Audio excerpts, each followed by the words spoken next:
Want to pick a fight in social media. For Paulo Cruzada, this Marcos loyalist wannabe Paulo Cruzada. Paulo Cruzada anyway, You should stop harassing those teachers in CDIFI, including Teacher May, Teacher Marisa, who else? Mina Suchoy, Drita Ziri. They didn't do anything to you, Paulo Cruzada. For example, you harass the former Miss Earth title holders. I know you harass the former teachers in CDIFI. What they just do to you, Pahulo Cruzada, Are you idolizing Bongbong Marcos? Ha? Or what you are idolize, Paulo Cruzada, Mami Ellen Olea had left the Marcos loyalist. And even Teacher May Tiburcio had left the Marcos loyalist. Just because they are being scammed, nabudol na sila. Paulo Cruzada, you always say about Marcos. Oh, you're just like Kuya Copio. Now, you and Kuya Copio, like I say to you, Paulo Cruzada and Kuya Copio, you see that Bongbong Marcos was being impeached. Oh, now you see, he was being impeached. You know what, Paulo Cruzada, I know you're a special child. Stop being yourself abnormal. You're being yourself, acting you're abnormal. For example, you say about bomb threat, you say about rape joke. Who will you rape anyone? Paulo Cruzada, rape is not really good. Rape is a criminal offense. Oh, if you say a rape joke, Paulo Cruzada, that is an act of lasciviousness. For example, who will you rape anyone? Paulo Cruzada, You're going to rape Shania Kiana? Remember, Paulo Cruzada, Shania Kiana will going to sue against you. Oh, because I know your mother had said to Shania Kiana, what does she said? My son Paulo Cruzada is a special child. You should never make a rape joke anyway. Just remember, I know you, Paulo Cruzada, you attempt to rape Teacher Marisa, Teacher May Tiburcio. What do Teacher Marisa and Teacher May do to you, Paulo Cruzada, inaano ka ba nila? You're acting yourself, you are a bully. Oh. What if I say if Teacher May and Teacher Marisa are both of them are anti-Marcos? Oh. Would you ever bully them? Or would you ever threaten to rape them? Remember, Paulo Cruzada, there is Anti-Safe Space Act. You're attacking you attacking their privacy.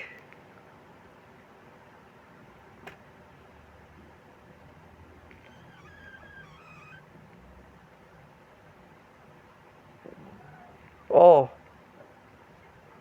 You're attacking their privacy. You don't know Anti-Safe Space Act, Paulo Cruzada, Even those Marcos loyalists who were fake Filipinos, even I'm saying, all of you don't know what is Anti-Safe Space Act, Even those idiots like Jeffrey Asedio, Kyle Asedio, Gina Asedio, and even Jeffrey Asedio and Crescia Asedio, the Asedio family, oh, do they all of you don't know about Anti-Safe Space Act? Huh? Even, like I said, even Teacher Alexander Pagkalinawan, Ate Dina Guillermo, Ate Melcanete, and even Nino Bersaga and Sangkay Janjan, do they all of you have no um,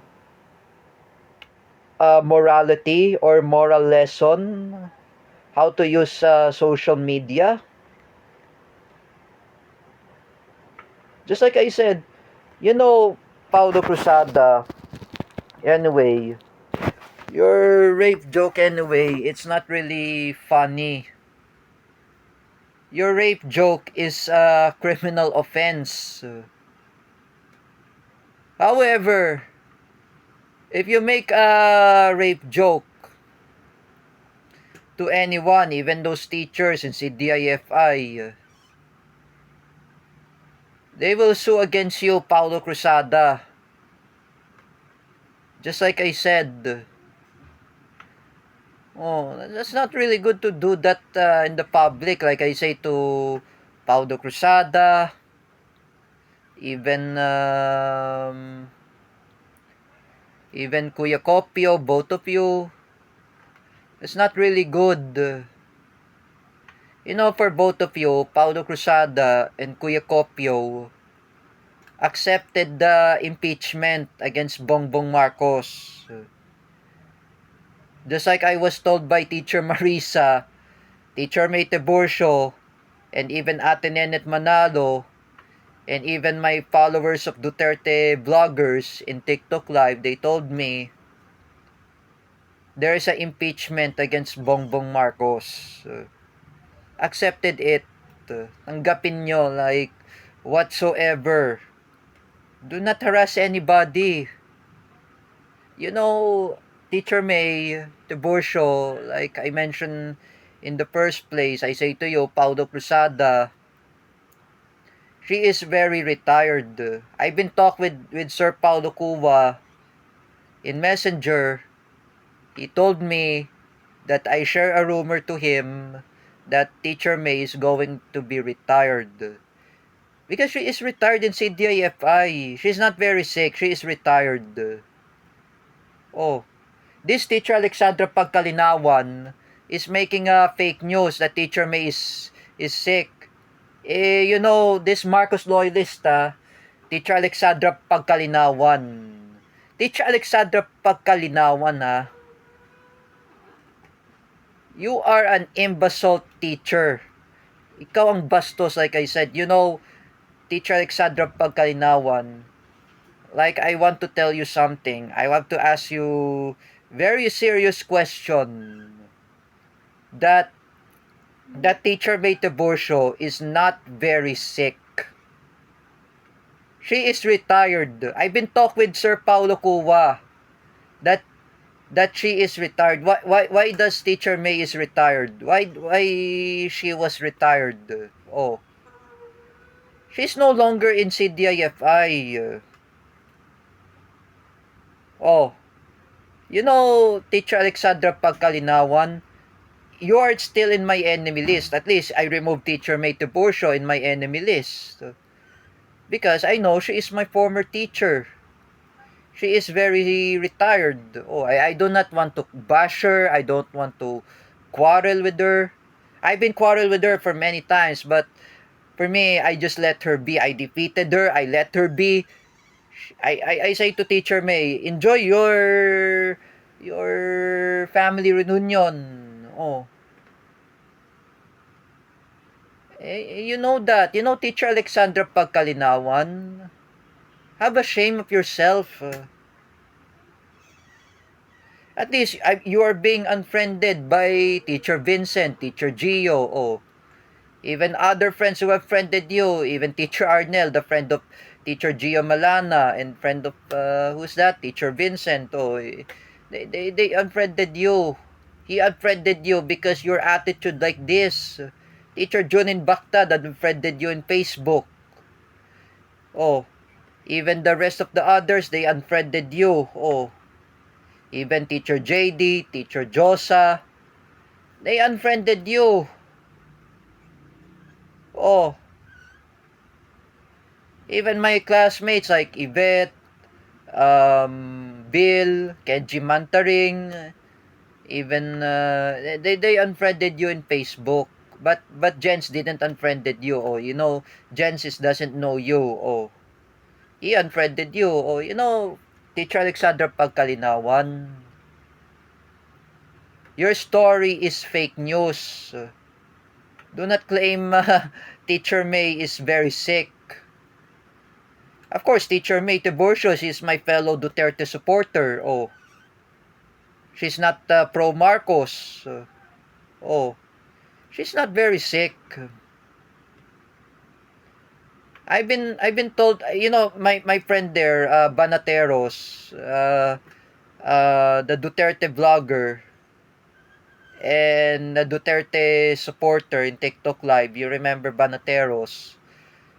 Banateros doesn't know Teacher May because I know she was lived there in Cainta Rizal. She was a neighbor of Teacher May. Oh, while she was living there in Cainta Rizal. But I've been talk with her that she said to me, oh, the Banateros, the Duterte supporter vlogger, had told me Teacher May is very active. She always go with the reunion with her family. She always go to the elsewhere. She goes to Taiwan with her family. Oh, I've been saw that in Facebook. This Marcos loyalist wannabe, Teacher Alexandra Pagkalinawan, you better to realize your mistake.